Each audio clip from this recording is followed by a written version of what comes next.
அவுலியாவுக்கு கொடியை ஏற்றும் பொழுதே லா இலாஹ இல்லல்லாஹ் சொல்லிக் கொண்டு ஏற்றுகிறார்கள். அவர்களிலே மண்டி இடுகின்ற பொழுதே லா இலாஹ இல்லல்லாஹ் என்று சொல்லுகிறார்கள். இணை வைத்துக் கொண்டே இந்த லா இலாஹ இல்லல்லாஹ்வை அவர்கள் சொல்லிக் கொண்டிருக்கிறார்கள். லா இலாஹ இல்லல்லாஹ்வினுடைய சரியான அர்த்தத்தை புரியாமல் இன்று இவர்கள் கலிமாவை சொல்லிக் கொண்டிருப்பதாக இவர்கள் நினைத்துக் கொண்டிருக்கிறார்கள். திடீரென்று இடறி விழுந்தாலும் யா முஹியத்தீன் என்று சொல்லிக் கொண்டு விழக்கூடியவர்கள் இருக்கிறார்கள். தூங்கும் போது முஹியத்தீன் ஆண்டவரே உங்களுடைய துணையால் தூங்குகிறேன் என்று சொல்லிக் கொண்டு தூங்குபவர்கள் இருக்கிறார்கள். அல்லாஹ்வுடைய இந்த இஸ்லாமிய மார்க்கத்தை தூய வடிவில் எவ்வித கலப்படமும் இன்றி அது குர்ஆனையும் சுன்னாவையும் ஆதாரமாக கொண்டு மக்களுக்கு தெளிவுபடுத்த வேண்டும் என்ற ஒரு முயற்சிதான் இது. அல்லாஹ் கூறுகிறான், பல் நக்திபு பில் ஹக்கி அலல் பாத்தில், நாங்கள் சத்தியத்தை அசத்தியத்தின் மீது வீசி எறிகின்றோம். ஃபயதுமஹு ஃபைதாஹு வஸாஹிர், எனவே இந்த அசத்தியம் தூள் தூளாகி விடுகின்றது.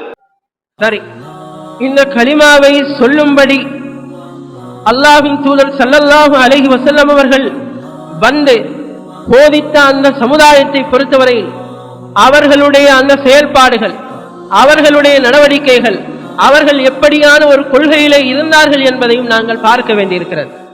அன்று அல்லாஹ்வின் தூதர் ஸல்லல்லாஹு அலைஹி வஸல்லம் அவர்கள் மக்காவிலே வந்து இந்த தூய்மையான இஸ்லாத்தை அவர்கள் சொன்னார்கள்.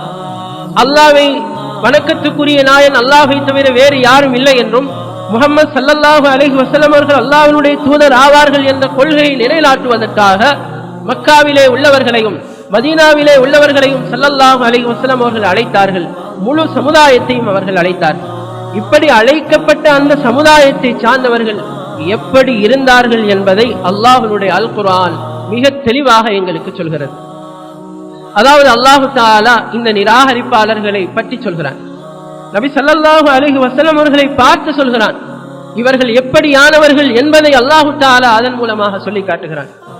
சூரத்துல் அன்கபூத் என்ற அத்தியாயத்தினுடைய 61வது வசனத்திலே அல்லாஹ் சொல்கிறான், வல இன் தஅல்தஹும் மன் ஹலகஸ் ஸமாவாதி வல் அர்த், நபியே நீங்கள் இவர்களிடத்திலே வானங்களையும் பூமியையும் படைத்தது யார் என்று கேட்டு பாருங்கள். வஸஹரஷ் ஷம்ஸ வல் கமர், சூரியனையும் சந்திரனையும் தன்னுடைய ஆதிக்கத்திலே வைத்திருக்கக்கூடியவன் யார் என்று நீங்கள் கேட்டு பார்த்தால் லயகூலுன் அல்லாஹ், சந்தேகம் இல்லாமல் அது அல்லாஹ் தான் என்று அவர்கள் சொல்லுவார்கள். ஃபஅன்னா யூஃபகூன், எப்படி இவர்கள் வழிகட்டிலே திசை திருப்பப்படுகிறார்கள் என்று அல்லாஹ் தஆலா சொல்லுகிறார். எனவே அன்று லா இலாஹ இல்லல்லாஹ்வின் பால் முஹம்மதுர் ரசூலுல்லாஹ்வின் பால் அழைக்கப்பட்ட சமுதாயத்தை பொறுத்தவரையில் அவர்களுடைய நம்பிக்கை எப்படி இருந்தது என்றால், வானம் பூமிகளை படைத்திருப்பது யார் என்று கேட்டாலும், சூரியன் சந்திரனை தன்னுடைய ஆதிக்கத்தின் கீழ் வைத்திருக்கக்கூடியவன் யார் என்று கேட்டாலும் அல்லாஹ் என்று சொல்லுவதை தவிர அவர்களுடைய பதில் எதுவும் இருக்காது என்பதை அல்லாஹு தஆலா சொல்லி காட்டுகிறான். அது மட்டுமல்ல, அல்லாஹ் சூரத்துல் அன்கபூத் என்ற அத்தியாயத்தினுடைய 63வது வசனத்திலே சொல்கிறான், வலஇன் ஸஅல்தஹும் மன் நஸ்ஸல மினஸ் ஸமாஇ மாஆ, நபியே நீங்கள் இவர்களிடத்திலே கேட்டு பாருங்கள், வானத்திலிருந்து மழையை பொழிவிப்பவன் யார்? வஅஹ்யா பிஹில் அர்த மின் பாதி மௌத்திஹா, பூமி இறந்ததற்கு பிறகு அந்த மழையின் மூலமாக இந்த பூமியை உயிர்ப்பிப்பவன் யார் என்று நீங்கள் இவர்களிடத்திலே கேட்டால் அவர்களுடைய பதில் ஒரே பதிலாகத்தான் இருக்கும், லயகூலுன் அல்லாஹ், நிச்சயமாக அது அல்லாஹ் தான் என்று அவர்கள் சொல்லுவார்கள். நபியே சொல்லுங்கள், குலில் ஹம்துலில்லாஹ், எல்லா புகழும் அல்லாஹுக்கே, நீங்கள் அல்லாஹ் தான் என்று சான்று பகர்கிறீர்கள் என்று நபியே நீங்கள் சொல்லுங்கள் என்று அல்லாஹு தஆலா சொல்றார்.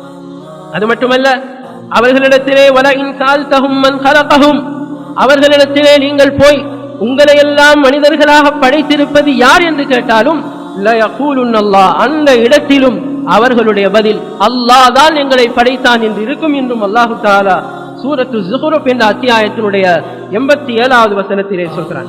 அது மட்டுமல்ல, இதைவிட ஒரு பெரிய விடயம் என்னவென்றால், சூரத்துல் முஃமினூன் என்ற அத்தியாயத்தினுடைய 84வது வசனத்திலிருந்து 89வது வசனங்கள் வரைக்கும் அல்லாஹு தஆலா சொல்கிறான், நபியே நீங்கள் இவர்களிடத்திலே போய் குல் லிமனில் அர்து வமன் ஃபீஹா, இந்த பூமியும் இந்த பூமியிலே இருக்கக்கூடியவைகள் எல்லாம் யாருக்கு சொந்தமானது என்று நீங்கள் கேட்டால், இன் குன்தும் தஅலமூன், நீங்கள் அறிந்தவர்களாக இருந்தால் சொல்லுங்கள் என்று நீங்கள் அவர்களிடத்திலே கேட்டால், சயகூலூன லில்லாஹ், அவர்களுடைய நம்பிக்கை எப்படி இருந்தது என்றால் அது அல்லாஹுக்குத்தான் சொந்தமானது, பூமியும் பூமியிலே உள்ள அனைத்தும் அல்லாஹுக்குத்தான் சொந்தமானது என்று அவர்கள் சொல்லுவார்கள். நபியே நீங்கள் கேளுங்கள், அஃபலா ததக்கரூன், நீங்கள் சிந்திக்க மாட்டீர்களா என்று நீங்கள் கேளுங்கள் என்று அல்லாஹ் சொல்கிறார். அது மட்டுமல்ல, குல் மன் ரப்புஸ் ஸமாவாத்தி ஸப்இ வ ரப்புல் அர்ஷில் அஸீம், 7 வானங்களுக்கும் மகத்தான அர்ஷுக்கும் சொந்தக்காரன் யார் என்று நீங்கள் அவர்களிடத்திலே கேட்டாலும் சயகூலூன லில்லாஹ், அவைகளுக்கெல்லாம் சொந்தக்காரன் அல்லாஹ்தான், அல்லாஹுக்குத்தான் அது சொந்தமானது என்று அவர்கள் சொல்லுவார்கள். அபலா தத்தகூன், நீங்கள் அல்லாஹ்வை அஞ்சக்கூடாதா என்று நீங்கள் அவர்களிடத்திலே கேளுங்கள். குல்மன் பியதிஹி மலக்கூத்து குல்லி ஷை, ஒவ்வொன்றினுடைய அதிகாரம் யாருக்கு இருக்கிறது என்று நீங்கள் அவர்களிடத்திலே கேட்டு பாருங்கள். வஹுவ யுஜீரு வலா யுஜாரு அலைஹ், அவன் யாவற்றையும் பாதுகாக்கிறான், அவனை பாதுகாப்பதற்கு யாருமே தேவையில்லை. அப்படிப்பட்டவன் யார் என்று நீங்கள் அவர்களிடத்திலே கேட்டாலும் சயகூலூன அல்லாஹ், அவர்கள் அல்லாஹ்தான் என்று சொல்லுவார்கள் என்று அல்லாஹ் தஆலா இந்த வசனங்களிலே சொல்கிறார். இன்று பிரிவுகளிலே இருக்கக்கூடியவர்கள் அல்லாஹ்விடத்திலே வைத்திருக்கக்கூடிய நம்பிக்கையை விட அதிகமான நம்பிக்கையை இவர்கள் அல்லாஹ்வுடைய விடயத்திலே அந்த மக்காவிலே இருந்தவர்கள் வைத்துக் கொண்டிருந்தார்கள், அந்த மதீனாவிலே இருந்தவர்கள் வைத்துக் கொண்டிருந்தார்கள். இப்படிப்பட்டவர்களை நோக்கித்தான் இந்த இஸ்லாம் வந்தது. அதே போன்று இவர்களிடத்திலே இவர்களுடைய தன்மை என்னவென்றால், இவர்களுக்கு ஏதாவது ஒரு இக்கட்டான ஒரு சூழ்நிலை வருமாக இருந்தால் இவர்கள் யாரிடத்திலே பிரார்த்தனை செய்வார்கள்? இந்த எங்களுடைய இந்த காலத்திலே சமூகத்திலே வாழக்கூடிய பிரிவுகளை பொறுத்தவரையிலே திடீரென்று இடறி விழுந்தாலும் யா முஹியத்தீன் என்று சொல்லிக்கொண்டு விழக்கூடியவர்கள் இருக்கிறார்கள். தூங்கும் போது முஹியத்தீன் ஆண்டவரே உங்களுடைய துணையால் தூங்குகிறேன் என்று சொல்லிக்கொண்டு தூங்குபவர்கள் இருக்கிறார்கள். ஆனால் இவர்களை பொறுத்தவரையில் ஆபத்தான ஒரு கட்டம் ஏற்பட்டால், தங்களுக்கு நெருக்கடியான ஒரு நிலைமை ஏற்பட்டால், கடலிலே பயணம் செய்யக்கூடிய அந்த சந்தர்ப்பத்திலே அலைகள் அவர்களை சுற்றி சூழ்ந்து கொண்டால் உடனே அவர்கள் யாரிடத்திலே பிரார்த்தனை செய்வார்கள் என்றால் தஅவுல்லாஹ முக்லிஸீன லஹுத்தீன், அந்த அல்லாஹ்விடத்திலே களப்பட்ட மனதோடு அவர்கள் பிரார்த்தனை செய்வார்கள். அல்லாஹ்விடத்திலே தான் அவர்களுடைய அந்த பிரார்த்தனை இருக்கும் என்று அவர்களுடைய அந்த நிலைப்பாடு தொடர்பாக அல்லாஹ் தஆலா சொல்கிறார். ஆனால் இவர்கள் கபர், அதாவது காபத்துல்லாவிலே நபிமார்களுடைய பெயர்களிலே சிலைகளை வைத்து வணங்கியது ஏன் என்று அவர்களிடத்திலே கேட்டால் அவர்களுடைய பதில் இரண்டு பதிலாக இருந்தது. ஒன்று, அவர்கள் சொல்லுவார்கள் இல்லா லியுகர்ரிபூனா இலல்லாஹி ஸுல்ஃபா, இவைகளை நாங்கள் வணங்கவில்லை, இவைகளெல்லாம் நபிமார்களுடைய சிலைகள், ஏன் நாங்கள் இதை வணங்குகிறோம் என்றால் அல்லாஹ்வின் பால் இந்த நபிமார்கள் எங்களை நெருக்கி வைப்பார்கள் என்பதற்காக நாங்கள் இதனை வணங்குகிறோம் என்று அவர்கள் சொன்னார்கள். அதே போன்று அவர்களுடைய நம்பிக்கை எப்படி இருந்தது என்றால், ஏன் இதனை நீங்கள் வணங்குகிறீர்கள் என்று கேட்டால் ஹாஉலாஇ ஷுஃபஆஉனா இன்தல்லாஹ், இவர்கள் அல்லாஹ்விடத்திலே எங்களுக்காக சிபாரிசு செய்வார்கள் என்று அந்த இடத்திலும் அல்லாஹ்விடத்திலே அல்லாஹ்வை நெருங்குவதற்காகவும் அல்லாஹ்வினுடைய சிபாரிசை அடைவதற்காகவும் தான் இந்த வேலையை அவர்கள் செய்தார்கள் என்பதை அல்லாஹ் தஆலா சொல்லி காட்டுகிறார். எனவே இப்படிப்பட்ட அல்லாஹ்வை முழுமையாக நம்பி இருக்கக்கூடிய அந்த சமுதாயத்தை நோக்கித்தான் அல்லாஹ் தஆலா நபி ஸல்லல்லாஹு அலைஹி வஸல்லம் அவர்களை தூதர்களாக அனுப்புகிறான்.